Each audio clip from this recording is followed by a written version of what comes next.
Hi guys, I'm here on the Heart Centered Visionaries YouTube channel, and today I'm so excited. I've got Marie-Laure, and Marie-Laure Landais is a soul alignment guide, a healer, and an author. Her business is called The Soul Listener, and she is a founder of a beautiful Facebook community called the Sacred Soul Healing Circle. So there's so many things I want to dive in here to ask you about, but thanks for being here. I'm so grateful. How are you today? I'm very good. Thank you for having me. It's very exciting. Yeah. So, and you're in Montreal Yes, yeah, in Canada. yeah, in Canada. Beautiful. And I know you've been, yeah, I know you've moved between London and Montreal, well, more recently. So how has that been? Like life between traveling sounds pretty cool. Well, it's been amazing. Well, it's like I was going to London for love. So Ah, okay. London is amazing and beautiful. Yeah, it is a magical place, right? Because I used to live in London. It's so funny we spoke that we probably crossed paths at some point, which is the magic of this world. So there's so many things I want to dive into as well. I wanted to just mention as well that you said you've got 20 years experience working with soulpreneurs and helping them rise into their leadership and become superstars in their field. So you have so many gifts. So I'd just love to start. Like, what led you to, supporting soulpreneurs? How did you get into that?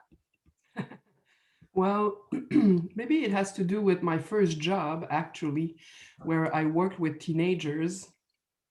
And it was a setting like a youth center where we played most of the time.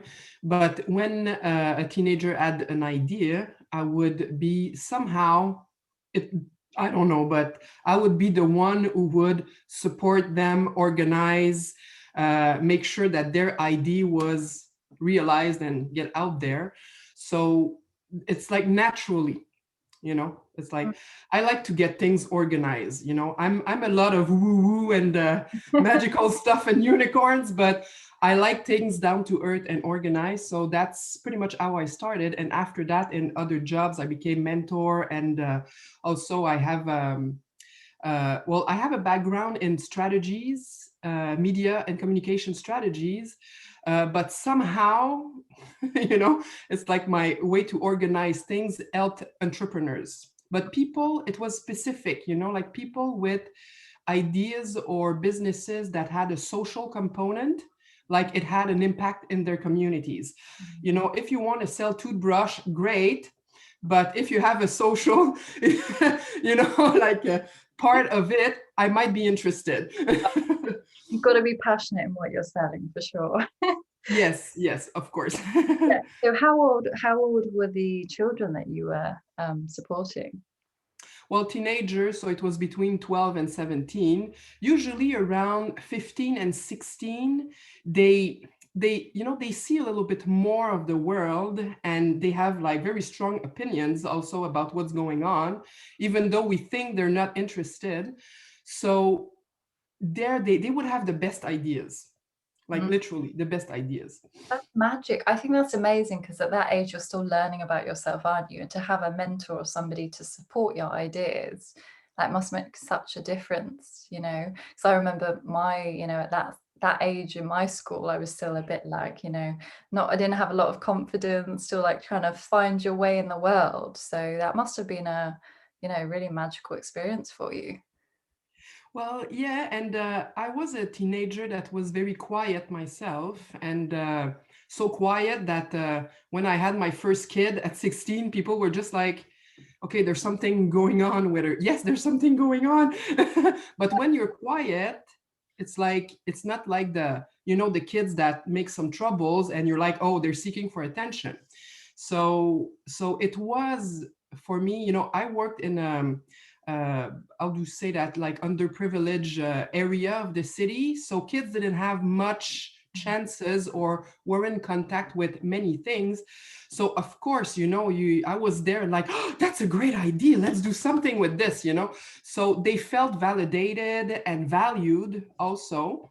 Of course, I wasn't alone. I was working with a team that was absolutely amazing. But I think that's a turning point for teenagers, is to have adults that are not their parents, that can be there and listen. They want to be listened. They're not against all adults. They're just like, my parents, it's too much. They're like this. And, they want to control my life.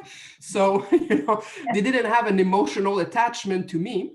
But at the same time, I say that, and now I see some of those kids, like they're in their 30s, and they're just like I can see them with babies and they're thriving in their lives, and I'm like, oh, somehow I contributed. I don't know, they did it all by themselves, but and they remember. And still sometimes I get calls from those teenagers. That's so inspiring, because I think as well at that age, your influence, like you say, you can talk from the heart, you can share more intimate things with people that are, you're detached from. And I remember having an art teacher that like believed in me so much. She was the one that encouraged me, right? And you need people like that at school, or mentors. It's so important to you. So you said you were quiet, because I can relate to that as well. Like, what was, I understand the challenge of being, I was highly sensitive at school, of being quiet and not, I didn't feel seen and heard. Did you, what was that experience like for you at school? Well, it's not maybe in school that it was the most, I loved going to school because it gave me a break from whatever was going on at home. So I was, I think that I was somehow, I had fun in school, and I was interested, and I did a lot of activities, and I was like, because it was a break, for myself. And I love to learn, and I love to, I'm curious about things. So that was my experience in school. At home, actually, I retreated, in my own world very, very young. My mother left when I was 8 years old. She had schizophrenia. So of course I didn't understand all that, but it's like um, a cut from some emotional stability in my surrounding. And my father was very severe and cold. So I retreated in my own world. It became very quiet, and I listened a lot. So, it's my superpower, the way I listen. But, being highly sensitive, I could actually feel, like people's space. So I knew that even if my father seemed, happy that day, I could feel the underlying emotions. And, like I have a very, very sob story about my childhood, but we won't get into that. But it's like, it was a way for me to protect myself. Of course, even at school, I was more, like listening. I wasn't trusting anyone. So that's, that comes with, I think, the background. So I would listen a lot, be present a lot. I didn't have lots of friends, and I had very difficulty to feel connected, with people. So I would have like a friend, and I was like, oh my, someone, And then if I felt that they were like not as interested or in the friendship, I know when you're 8 years old, 10 years old, it's just like, oh, it didn't feel like, oh, I feel that they're uncomfortable or something. I would just back away and disappear.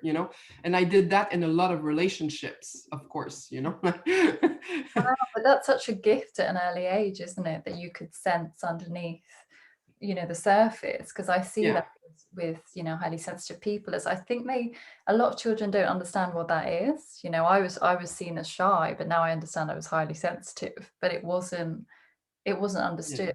And I can relate to that retreating away, because it's almost like the world feels so overwhelming that you need to be still and just find your center and find yourself. So gosh, wow. And so I know, because you have lots of psychic gifts and you're highly sensitive, did you notice those gifts when you were younger? Oh, yes. Well, now I can, I can explain, what happened. But of course, when I was a kid, the first part, I remember very, very young, I would tell my mother, before she left, like the things I would see. Wow. And of course, my memory of it is that she would laugh and find it funny and say, "Oh my God, she has such a vivid imagination," you know. So, Yeah. now when I look at kids in the street and they're looking at me, like there was a time, maybe when I was younger. Now I see less kids for some reasons, but Mm. I would walk in the street and babies in their, in their stroller, or they would like and then follow me, Yeah. and one of my daughters, she said it's because I have this beautiful flower on top of my head and stuff, because my kids also are very, very sensitive. But one, she was like, she would draw me with all these things, like around me. So now when I look at kids, I'm like, yeah, well, yes, they have vivid imagination, but please don't dismiss the you Mm. know That is a special gift. And obviously, yeah, parents don't understand what that is exactly. They probably just yeah. say, "Oh, you've got an imaginary friend or something," but clearly you Yeah. were clairvoyant. Well, yeah, something like that. I would say. I think that we all have, those, because we all have the same senses and the possibility to connect and touch and expand on those senses. Um, as a kid, it was present. At some point, I got that it made me look weird, Mm. in the reaction of other people. But since I retreated in my own world and I just, quiet this, around people. So I had a lot of fun in my own room, and Yeah, my crayons and I and bet. my things. And I would write stories. I wrote my first book. I was 8 years old. Wow. That 8 years old was such a interesting year, but Magic. Yeah. So how, because I know you said about listening within and your business is called the Soul Listener. So I know that's a key, you said your superpower. So, how does that manifest for you? Like listening on deeper level? Because I think, what we're speaking about, we all need to kind of go within and retreat, right? We need to kind of connect with what's under the surface of our brain. Our mind is going 100 miles an hour every day. So we need to kind of get to that quieter place within ourselves. So how do you have practices for that? What does that look like, living a life where you listen deeply to yourself? Oh, well, it's I think it's the simplest thing ever, you know, to simply sit, close your eyes, take some deep breaths, exhale, and just be present to what's going on. Like nothing to do with, you don't do anything with whatever comes up. And most people I encounter, when I tell them just stop and breathe, most of them, they start crying for different reasons. One being like they're afraid of what they're going to find. When you've been trained to believe, like maybe people have told you, but you started to believe that you have no value, that you're worthless, that you're nothing, that so thinking that you will turn within and just like be with yourself without trying to fix anything, people cry. They're afraid to find more unworthiness, but maybe they're afraid also to find all the light that is inside of us. Mm, wow. Yeah, and but it's so simple, and yet it's one of the hardest thing to do, at first, the first few times. And I've started meditation when I was 18 years old.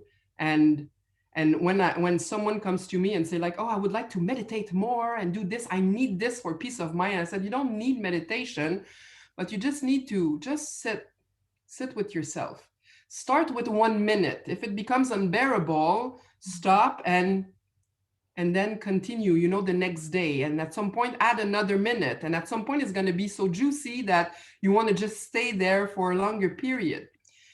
Of course, there are other things you can implement to support, yourself doing that. But it's the first thing. Just inhale and exhale. Become conscious of your own breathing.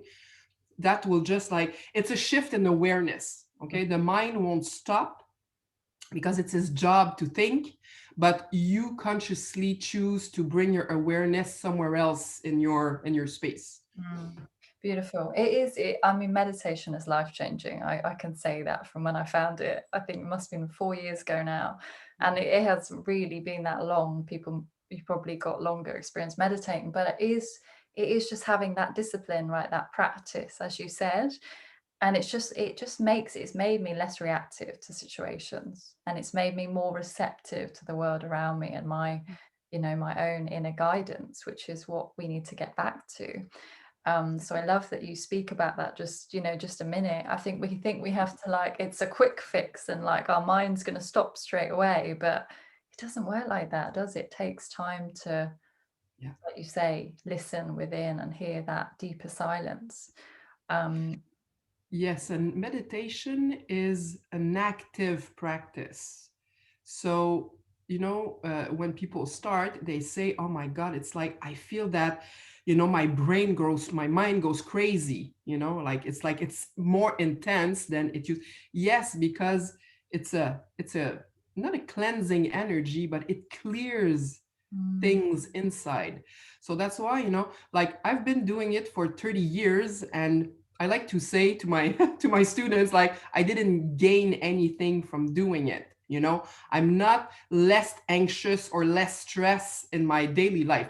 Yes, of course there's something more established for myself in my own being, but when I sit for meditation, it's not like I've got it. I don't get it because it's an experience in the moment when you do it. mm, It doesn't stack up and, oh, I attained bliss, the third time I did it. So for the rest of my life, it's going to be bliss. It's not like that. In the morning, for me, it's a choice to sit down and do it. mm. It's a choice because some mornings it's like, I want to stay in bed again more, but it's the discipline and the commitment, Yeah, that, beautiful. yeah. Yeah, I think that's true. As you said, the commitment to do it every day. And that kind of leads me on. I was going to say, because you talk a lot about, like, you're all about the energy and the masculine and feminine energies. And I think what I've learned from meditation, and I'd love to hear your thoughts, but it's kind of like you say, it's an active practice, but it is almost, to me, it's like connecting within into our feminine self from that receptive energy. So I'd love to hear your thoughts on that, and also, how can we balance the masculine and feminine energies in us? Mm. It's a really Well, important thing. well, yes, it is. It is a connection with our feminine energy, because it connects with the actual raw and pure energy of creation within. So I've studied, like scriptures from the is it the Eastern world or the West? How do we call them? I never in English. I don't remember, but like Hinduism, Buddhism. So I studied the scriptures, not just books and of I literally went into the words and the Sanskrit also of the words. So the actual feminine energy of creation, which they call Shakti, is that, I don't know, even the words like Shakti, it's like supercharged. But without I don't really use those terms. I like to have people like get a sense of it in words they can understand.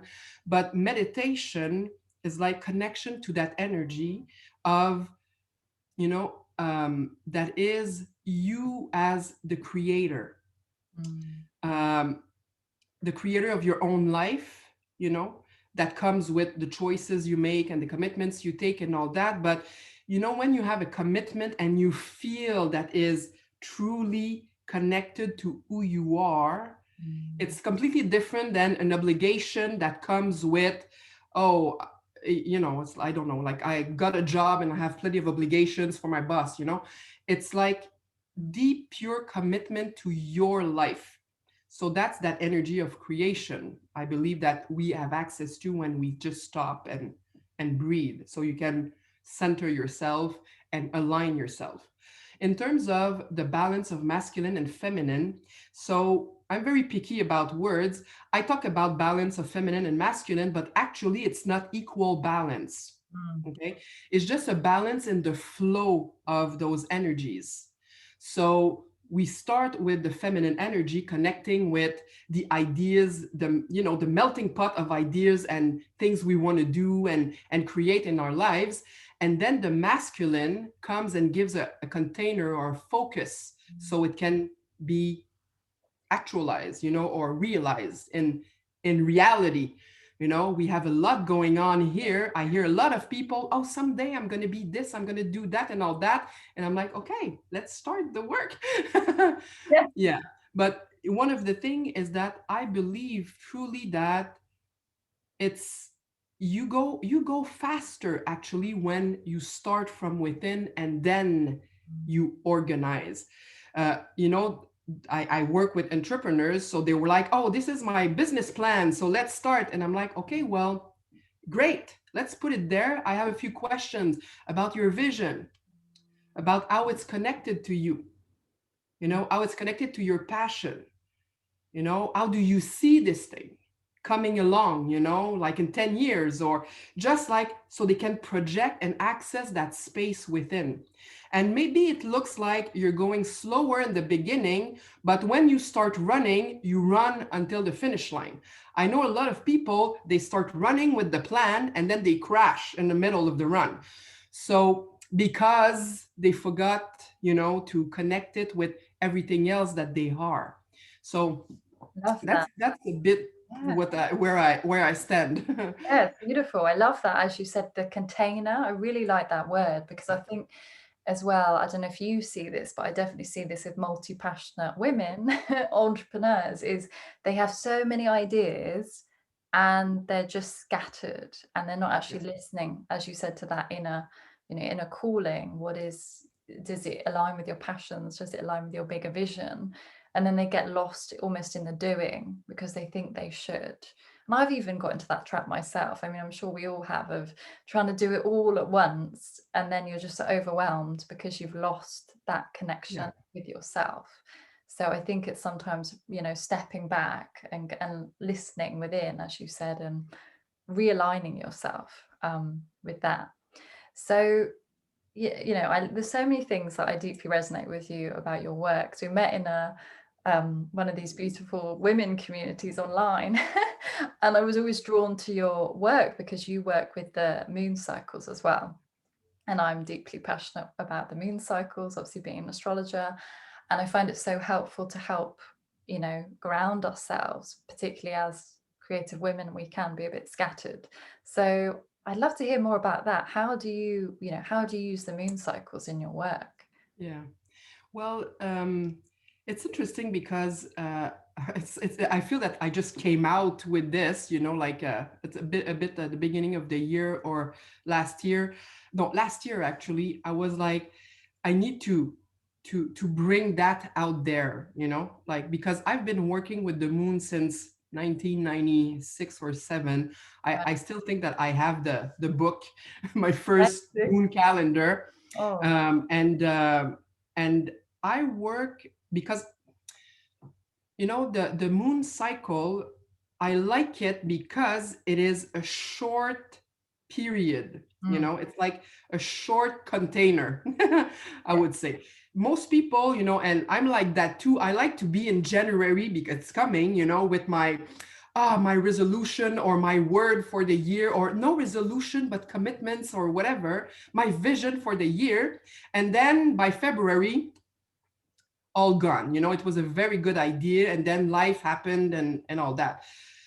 Keeping myself inside of a container that is like 29 days and creating that balance that we were talking about, the feminine and masculine energy, because we have both energies inside of the cycle. So you can start things or goals or intentions that you have and see them from within out there, like the I like to say the word actualization because it's actually happened. Not sure it's the same definition, but actualize, the it word makes sense. yeah, but the word sounds like that. So so it's more like, and then you can celebrate the accomplishments at the end of the cycle, and then be complete with what worked, what didn't work, and be like, oh, I got this, I have this new insight, I have this new connection with someone, or this project is further along. So you can see it right away. And you can track your own inner work and inner expansion, I would say, and also the expansion outside. So like when you get at the end of the year, which is actually in January, February for me, but you know, for most people at the end in December, when you do your review of the year, most people, they get overwhelmed with all the things they didn't accomplish, all the things that didn't work. So they're like, okay, well, next year, it's my year, it's gonna happen. So when we look at cycle after cycle, then you can just look at the page of the things that work because the things that didn't are complete already. You can look at, be like, oh, this is where I've grown, this is great, and already feel complete and open, you know, to create something new from a space of alignment. So, you know, we just talked about that alignment. Most people think that, yeah, but it was in alignment 6 months ago. Yes, but alignment can change tomorrow. Yeah. Because you can choose every moment. It's new, it's the future. And I know that some of us believe that we can see the future. We feel into influences. We feel into, you know, the focus of energy, but you can move that at any point in your life. You can change that. Even if I tell you, yes, in 3 months, oh, I see someone coming, I feel love. Yes, maybe it's in your energy field, but if for you it's not aligned to meet someone, choose that, and, you know, don't bother if someone comes, you know. I love that. Yeah. No, I love how you talk about the moon cycles, because they are, I mean, it's magic, right? Particularly if we are creative and we have all these ideas, it helps us focus our energy. That's what I've, you know, used myself in. Oh, how do I feel at this new moon and the full moon? And as you said, the time for creating space, which is beautiful. And you know, you can go even deeper and look at even the daily moon cycles, which is incredible. And there's so much wisdom in that. And I think, you know, as multi-passionate people, we can get in the head and stuck, and as I said, scattered, that it just grounds us right in our body. Yeah. And I think we need more of that, definitely, to Yeah. help navigate us through, right, the Yes. uncertainty of this journey. And there is something, you know, to make it a little bit more digestible for people when they come in contact with it. So when I started to speak more about that in my community, I did those full moon extravaganza. So it was 3 days. Since the energy is so intense, I wanted to give them like a container, like what actually can happen during a full moon. And one thing I can see it more and more, and I'm like, okay, let's stop doing that. I have strong opinions about how we work with energies. Of course, it's all made up. You know, like in 10 years, I could be like, no, okay, it wasn't quite like that. But anyway, it's that it's an amplifying energy. It amplifies what you focus on. So there is a trend right now that is release things at the full moon. If you release things at the full moon, you know, you'll be, oh yeah, I need to release my anger and you'll get more things to release because it's amplified. Okay. Release stuff at the end of the cycle. And at the new moon, you start fresh and clear, and then you go for the rise, you know, and get into the spotlight at the full moon and amplify the things, the desires, the energies, the emotions, the focus, whatever you want to amplify. Okay, we have plenty of times to release in the rest of the cycle, but at the full moon, it's that being that you want to amplify. You know, there is this thing about, you know, become the woman you want to be, or the man you want to become, or, you know, bring it right now, be that and expand until you're actually in it. Well, it's time to do that in the full moon, you know, like truly embody the qualities that you want to expand and amplify. So Really powerful. yeah. So that's how I started. And like I said, to make it a little bit more palatable, I talk about only 4 phase in the moon. So like the main 4 phase, I work with 8, phases personally. But it's like, it's not every people that like every 3 days they want to do like something.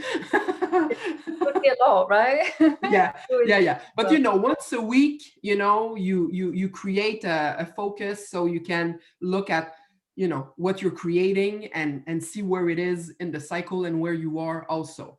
So yeah. Beautiful. So do you have particular practices you do at the full and new moon? Well, yes, at the new moon, there is of course, the creation of an intention, and an intention that creates a being, not just goals, okay? Because with goals, we can go so far, but a being that inspires you to be in action. So that's the first stance of feminine energy, being into action, masculine energy, like create that focus. But first, it's like, yes, this is the being I'm creating, and the being that will give me, the focus, the awareness of what I want to accomplish or what I want to create for myself, so, and in any area of life. So that's where I start. And then of course it's like when you create, especially when you create a being, everywhere you're not like that in your life starts to show up. So it's wow. Yeah. So it's like that moment of going through the trenches. You have to face your own word, your own integrity. That's right. It's not easy work, but No, it's not. I love that you say intention, because as well, I kind of used to say goals, but I almost feel that the goals, that word goal has come from the patriarchal world, right? Rather than intention, as you say, it's aligning with that feminine energy. So I really like that reframe of word. Yeah. But it's always the being that gives you everything. If you are being anxious and anxious, when you are in action, you come from that space of anxiety. So why not create a being that lights you up, that you can feel into? And when you things starts to go to hell or something, and you're like, this doesn't work. And I have this with my clients: Marie-Laure, your thing doesn't work like everywhere. I'm not being magnetic and charismatic. And I'm like, no, of course, because you haven't been there. So you need to clean up your act, so especially when you work with relationships, it's like you think you're going to be this loving, caring, and all, sexy and hot. And if you haven't been like that for the past year, it's not just going to happen like that. No. And the other person might be like, hey, you're weird. What's going on with you? So people don't like to do the work it takes to, to fully embody, something or a being that you want to be. So like I said, between the new moon and the full moon, it's the you're on your knees in the trenches, and what supports you is going back to that being. Like, okay, I said that, this is who I am. And then from there, you start to look for, okay, what do I need to say? What do I need to clean up? Where do I need to be truthful with myself, authentic? So you work through that. And then at the full moon, like for me, it's literally, I love the full moon because my energy is so expansive. Maybe because I've been working with it for so long, I don't feel like wild and scattered, because it's intense light. I know how to contain myself in the full moon, but I have a lot of energy. For people around me, it's like whew, but it's kind of a generator. I'm a kind of a lighter or a generator. So people, when they come inside of me, I like to be like, okay, let's like be the container, or be the support, so they can focus and have what they want happen. They need that space, right? Somebody to magnify, to Yeah. believe in them and trust them and hold them. And I get that you hold that really powerful space for your clients. There's so much wisdom you shared there. I love it. So I'm really curious to know what have you seen a pattern in or a challenge that has been like quite common this year from the people you've worked with? Because we've had to navigate so much uncertainty this year. What have people been coming to you for? Well, I think it's the main thing was that the people feel that they're not in control of their life, because of circumstances. So that has been, I've lived many different difficult circumstances since I was a kid. So for me, it's like when something outside happens, I'm like, okay, this happens, turn within, align, and then I realign myself with whatever is going on and deal with whatever I need to deal with in the space. I think I'm less affected. So when I had a lot of people, and maybe that had people come to me because I'm a little bit more standing firm, like in my spot, I would say.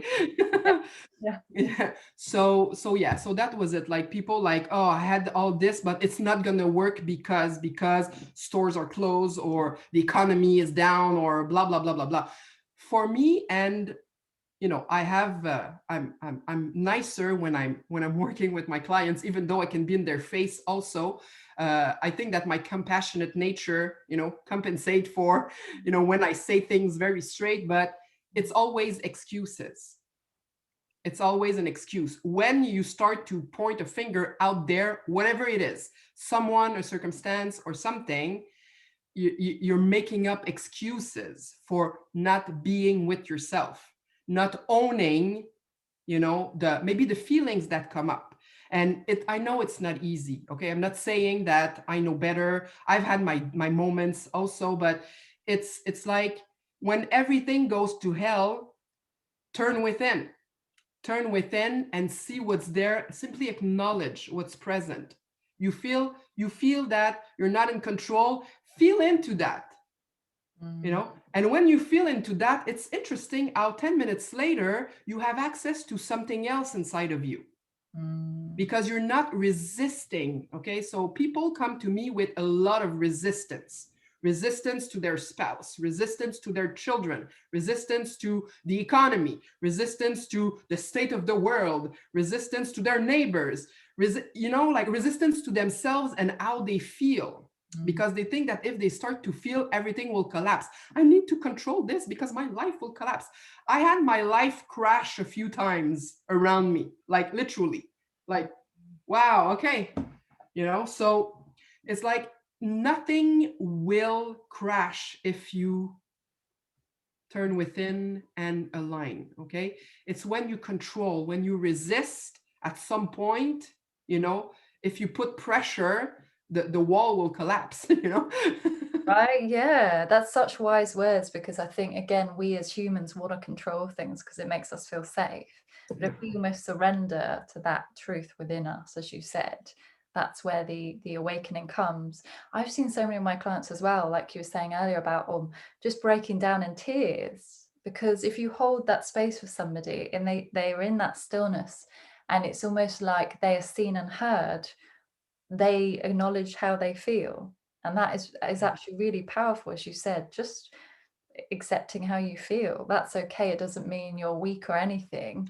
It's actually powerful to be vulnerable, right? And that's what I've seen in people anyway, those shifts of connecting inwards in the world. So yeah, I mean, there's so much to ponder. But I'd love to know, where's your sun, your moon, and your rising? You've got that powerful energy, and I'm like, Yeah. what is she? So I'm a Pisces. Ah, okay. Yeah. My rising is Virgo. I was born on a full moon, so I Oh, guess that's why I love the energy so much. I this even makes sense. Yeah, say that again. this makes sense now. Why you have this powerful energy? I can feel it. Yeah, yeah. Yeah, and Pisces, Virgo, it's like yeah, all the beautiful imaginary world and unicorns and the organizing space of the They work well together, right? Because the yes, Pisces is very dreamy. My yeah, ascendant's in Pisces, so I understand that energy. yeah, And people yeah. think your head in the clouds, yeah, the fish up here and the fish swimming down here. Like Yeah, what? yeah. And to top it off, my moon is in Libra. Ah, So I'm like a triple double sign or whatever, like got a bit of everything though. The earth, the grounds, the water, and the air that wants the yeah, peace and harmony. Yeah, yeah, beautiful. Love that. yeah. Maybe Yeah, that's why I like because I work with elements also in the healing that I do, with people. I work with chakras, but I also work with elements. So the balance of the elements the subtle elements in our energy. So, maybe that's come from there. wow, that's really powerful. So how do you? I'd love to hear more about that because the elements are something I work with in astrology. If somebody's got a lot of water, they're generally very sensitive and very emotional. Whereas if somebody has a lot of fire, they're very driven and passionate. And it's how to tap into that energy to be more empowered and more grounded in ourselves. So how do you work with that? Well, mostly, of course, it's that having people get very acquainted with their main element, Mm, like you said, if they're more water or more fire and all that, and at the same time, learning to work with the other elements to complement mm, that, because you cannot always be all emotional, but for alignment, we start with your main element, and then we start to look at how the other elements can assist you. So bring things forth or actualize, bring things in actual reality. Also, that sometimes needs a little bit of fire, a little bit of friction, but also a little bit of vision. So that's mainly how I work with that. There are also people mistake sometimes, like the different qualities of the elements. I have a lot of fire people who think they are grounded because, yeah, I'm so passionate, organized, things happen and all that, and then you see like their roots are just a little bit like, oh, they could be stronger. So sometimes I just make things just like, like a little bit more clear with people. right. That makes sense, right? Because Yeah, people say I'm very grounded and I'm a Capricorn, but I also have lots of fire. I have lots of Sagittarius energy. So I know I can, in my height of passion, I can become ungrounded and go into the fire element. yeah, So, it's learning how to work with all of them, as you said, which is great. yeah. Um, so I'd love to hear, because this year has been, deeply transformative for many of us on this path. What would you say, what has shifted for you? How have you evolved in yourself this year, would you say? Mm. Well, one thing that has been in the making for a few years now, it's the creating my own rules. Mm. Love it. Yeah, and believing a little bit more that I can create my own rules for my life.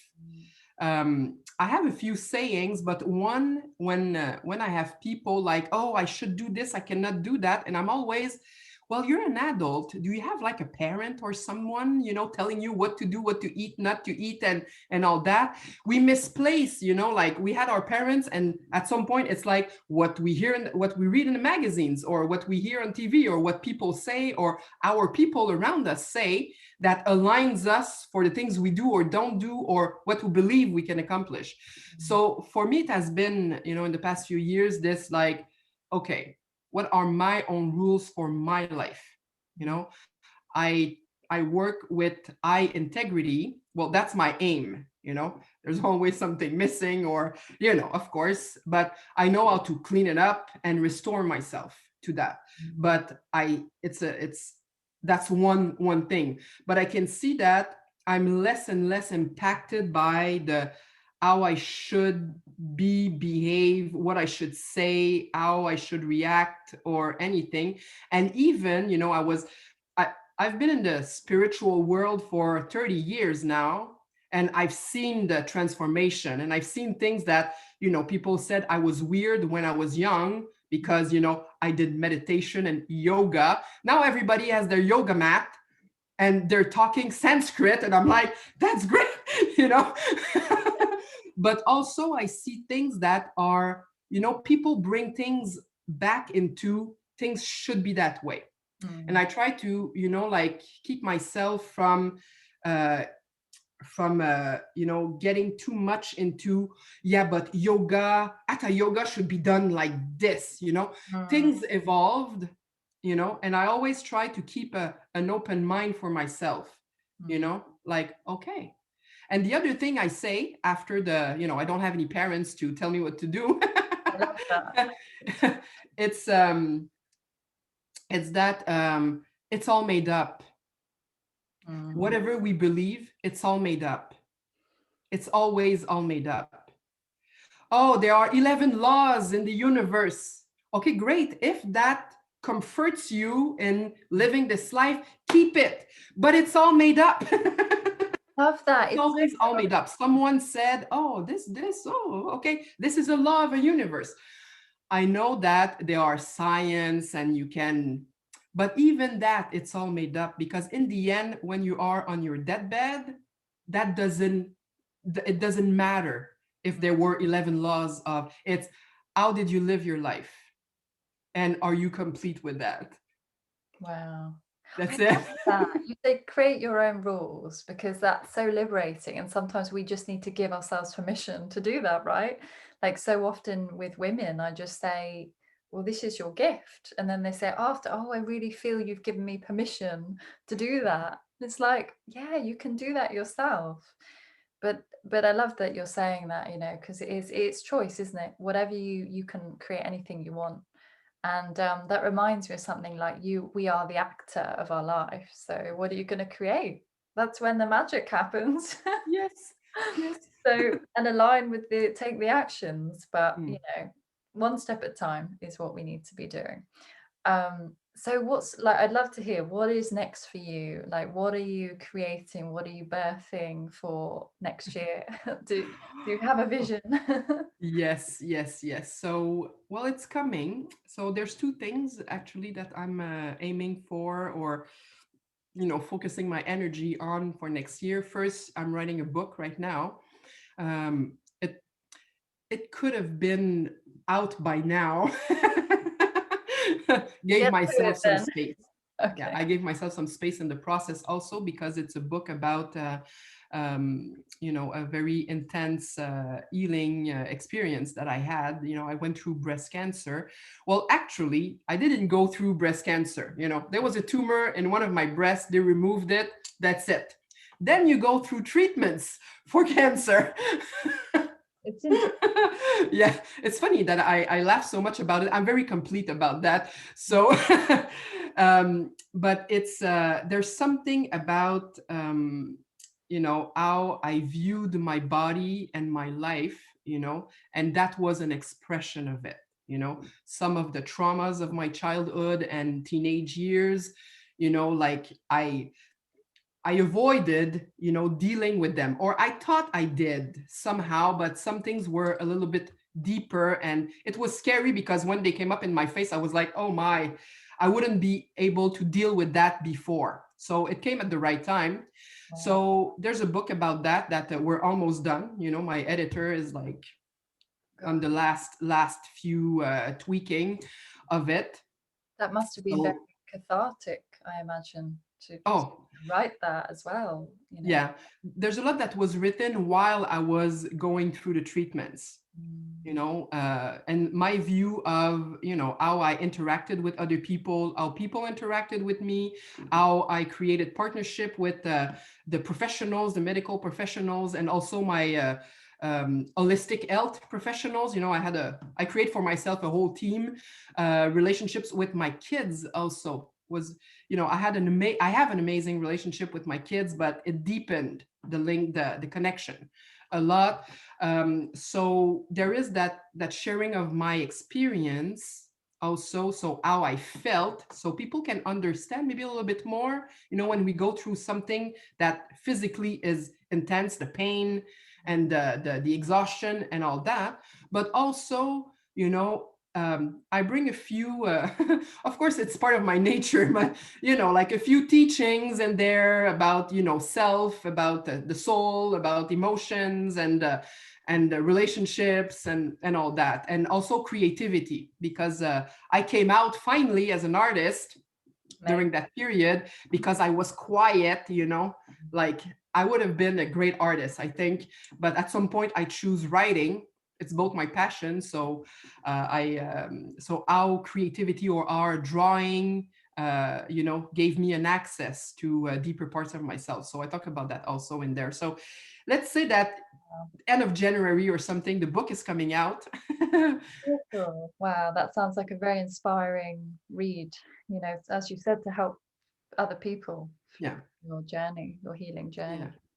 Yeah, and the other thing that I'm focusing on is, I'm gonna retreat from doing one-on-one coaching in the next year. I'm not stopping now, but I'm gonna aim more for group containers. Okay.